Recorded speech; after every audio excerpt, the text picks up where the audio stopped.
So what is the feeling like ahead of this fight? Yeah, absolutely. This is definitely the biggest fight of my career, but so was the one before that, and the one before that, and the one before that. So that feels familiar. You know, my fight week's exactly the same. I'm doing a little bit more talking to folks, but it feels great. You know, the atmosphere and finally seeing myself on not on the undercard. Rob can be like very lucky. Like we almost opened up this card, but being on the main card of this, like just before the title fight, and seeing yourself on a countdown show, seeing myself on the promotional video, it's something special, and I'm taking it and I'm loving it. Last been made this procedure you had, this nasal procedure, I guess. Can you talk to us about, can you quantify how much different you are in training so far, or is that only going to be revealed in the fight? Like, how much of a difference is this making? Yeah, some people would say, listen, this nose surgery, are you going to be a new fighter? And I'm like, guys, it's just a nose surgery. It's definitely making a difference in how I look when I fight, because, breathing through your mouth definitely looks crazy, and you definitely start hyperventilating when you're breathing heavily. And during my rest rounds, I can really, that's where the big difference comes in. And my recovery, my sleep, everything has been better. And there's definitely a difference, but how big of a difference? Am I going to get tired? Most certainly, because if you look at the output that I put, anybody in the world will get tired from that. But maybe I look a little bit better doing it. Talk about the challenge you have here in Rob, obviously a guy that's been around at the top level of the game for a long time. Is this the most difficult opponent you faced to date, and how difficult was it preparing for him? Yes, most certainly the best opponent I've faced in my whole career. But I can say the same to him. He is an incredible fighter, and people would say, where do you see holes in his game? And to see a hole in a game of somebody like Whittaker is extremely hard. And I don't think that's the way to go. I'm not looking for holes in his game. I'm looking to force mistakes and capitalizing on those. And that's exactly what I'm going to do when I go out there, is enforce my style. And Whittaker, shot for shot, he's extremely fast and he's very calculated. And when he gets his style going, when he's in his comfort zone, he's very dangerous. And to make sure he doesn't get to that comfort zone, making sure I'm taking him out of that comfort zone into my world, where it's a dark place and I feel at home. Last thing for me, we know this is a big fight, but I guess the question is just how big? Is this a number one contender fight? Does the winner get a title shot? I guess what's your understanding of this? You're viewing it as a number one contender fight, and are you looking at a quick turnaround in Sydney as a possibility? Is that even remotely possible 2 months from now, 9 weeks from now?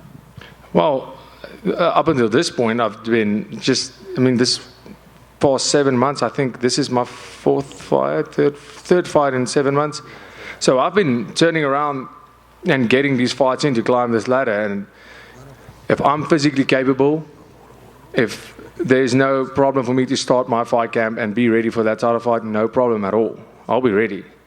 And but not even considering that when I get into the cage with Robert Whittaker, I'm willing to take a limb off and this be the last fight of my life to beat Robert Whittaker with that piece of limb. I'm not even thinking about this title fight right now. I'm thinking about Robert Whittaker. And I guess they'll decide if I'm number one contender or not. Dricus over here. Kind of going off of that, like say you are in a war with Rob and you're too banged up to have a quick turnaround to Sydney. Is the fact that Israel keeps bringing you up, like he seems to want to fight you. So say Israel fights someone like Sean Strickland in Sydney and wins, like you're still most likely going to get that Israel fight even if you can't fight in Sydney. Is that in the back of your mind too? Like just you got to beat Rob no matter what, right? Yeah, sure. That's like I said, we can literally sort out all of that when and at the end of the day, it's not my call. It's the UFC's call, and but there won't be any denying me as the number one contender after I beat Rob. But yeah, if that's the way they want to do it, if it's not possible for me physically to fight in Sydney, if there's injury or like you said, if you get extremely bad cuts, there's no way that then you're out for a couple. When that's you never know what happens in the sport. But yeah, like I said, it doesn't bother me. At the end of the day, it's nothing about. I don't want to fight Izzy. I want to fight the guy with the belt. So whether it's Izzy, whether it's Strickland, I don't care. For me, it's about fighting whoever has that title to become the champion. Rob was in here earlier, and he actually labeled you as the most dangerous fight for him because he viewed you as a fighter with nothing to lose, and he said there's nothing more dangerous than fighting someone with nothing to lose. I'm curious if you view yourself in that same way. Yeah, I don't know what he means. I have everything to lose. What do you mean?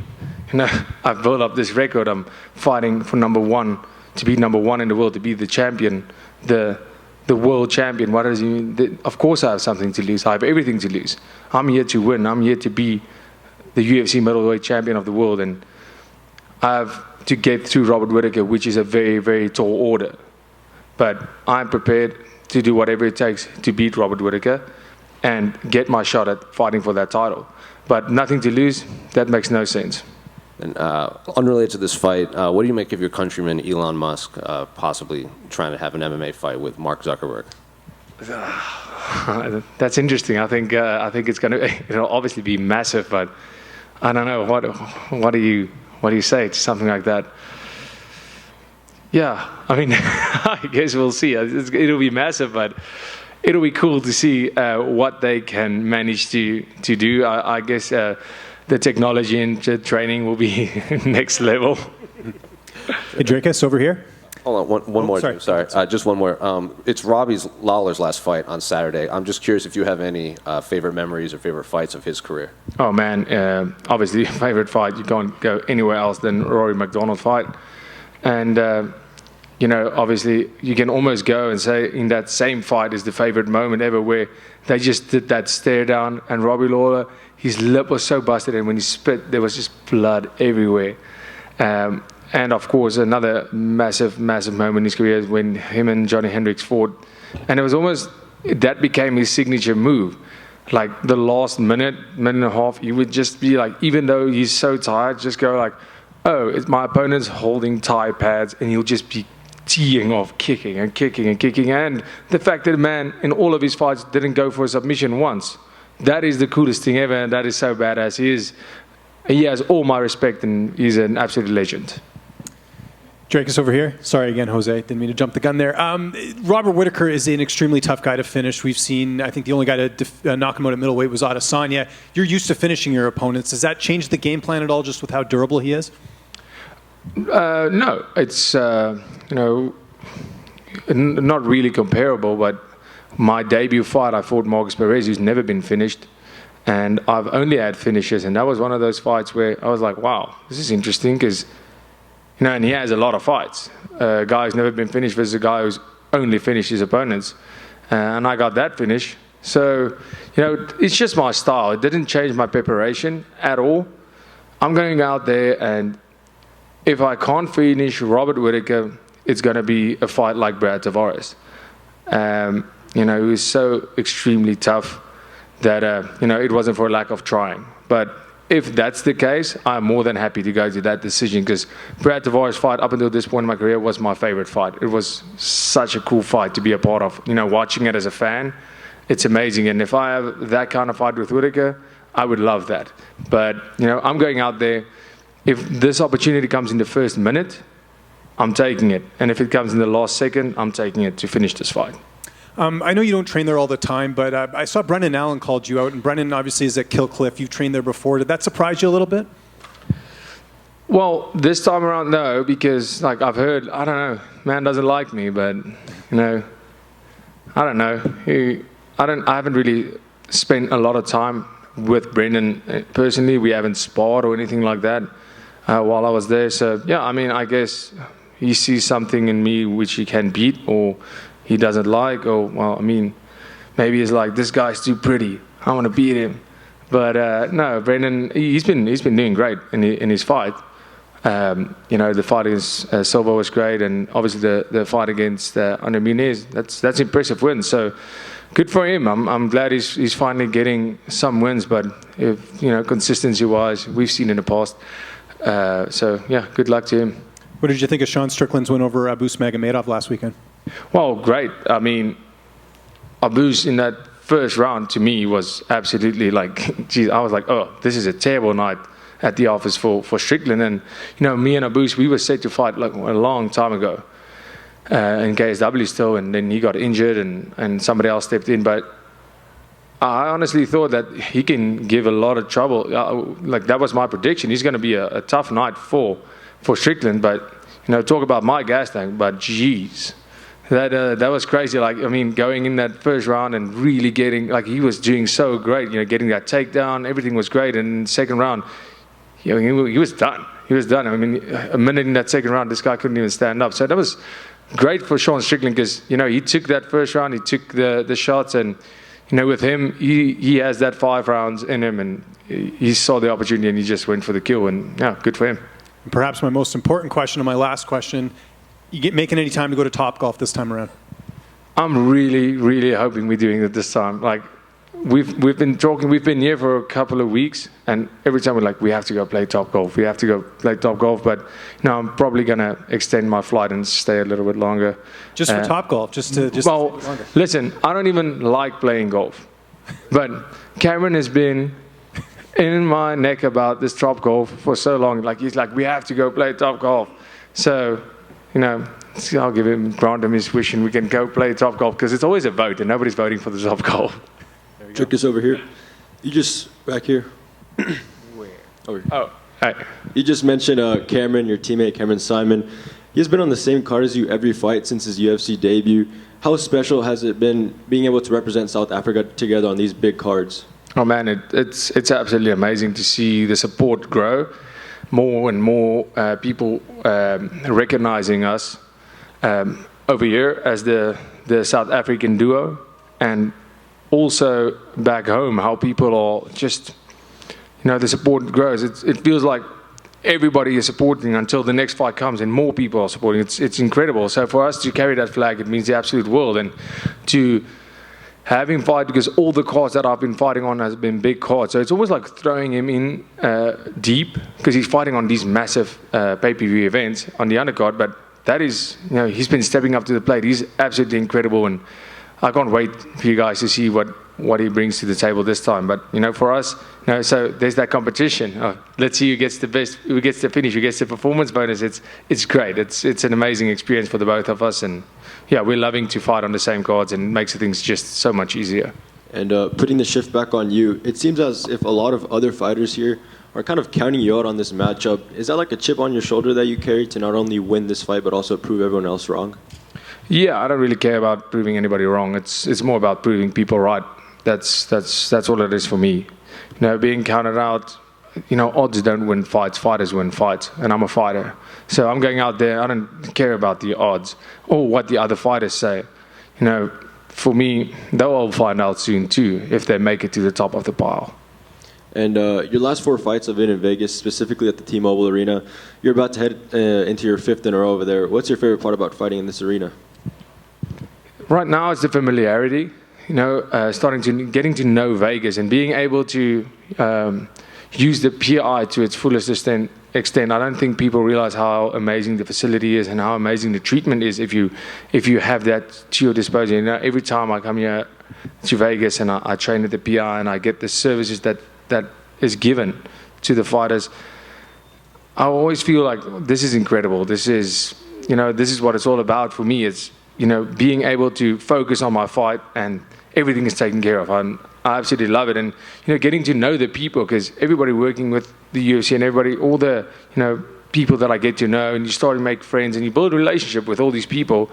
And it's not just going here, going there, and, you meet them once or twice. It's you starting to build a relationship. So that's incredible. And getting familiar with Vegas, getting familiar with the fans that come to the Vegas events. I know it sounds weird, but, there's a certain vibe when you fight, especially International Fight Week. Everybody, the whole week, there's a little bit of a buzz.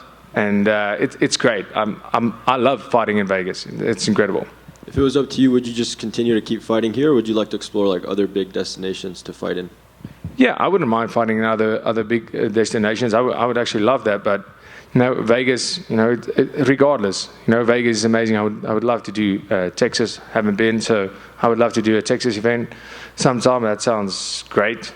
But yeah, to travel around the US or wherever is great. The Abu Dhabi event.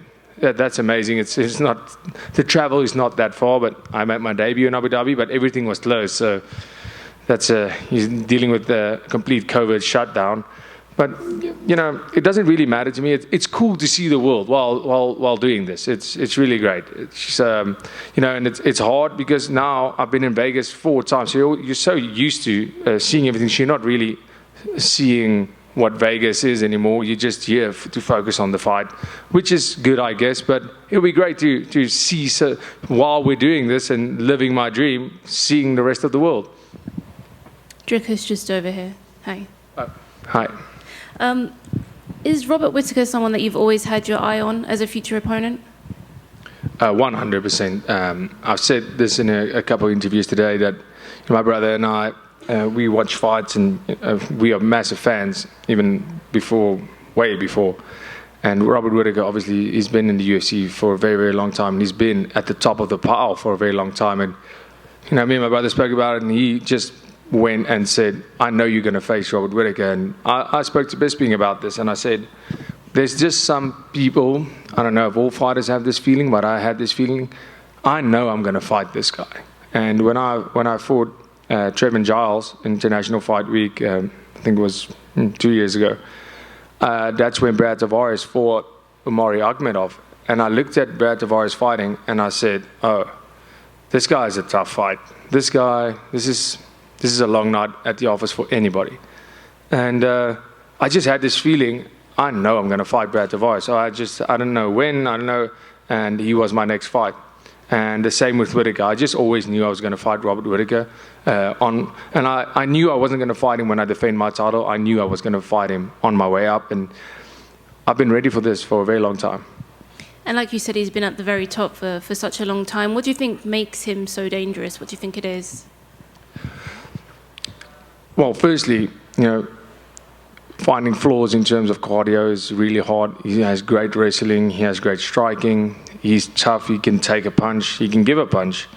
But, also another big thing with Robert Whittaker is a lot of the guys he's been fighting, the good, a Marvin Vittori, Jared Cannonier, these guys have all been beaten by Adesanya. So Robert Whittaker faces them after they've lost to Adesanya. So you're getting a little bit more of a beaten down fighter. You're getting a guy that's just lost to the champion.